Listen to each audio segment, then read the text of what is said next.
Salamo 20. Ny hatsaran'ny tokantranon'ny olona matahotra an'Andriamanitra.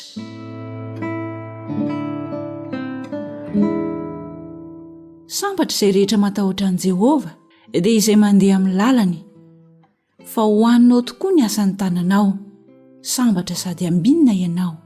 Ny vadinao dia tahaka ny voaloboka mahavokatra ao anatin'ny tranonao, ny zanakao dia tahaka ny zanak'oliva manodidina ny latabatrao. Indro fa toy izany no hitahiana izay lehilahy matahotra an'i Jehovah. Hitahy ianao avy any ziona ny Jehovah, ary ho faly hita ny fahasoavan'i Jerosalema ny ianao amin'ny andro rehetra iainanao. Eny, ahita ny zafinao any ianao, fiadanana ny eo amin'ny Israely.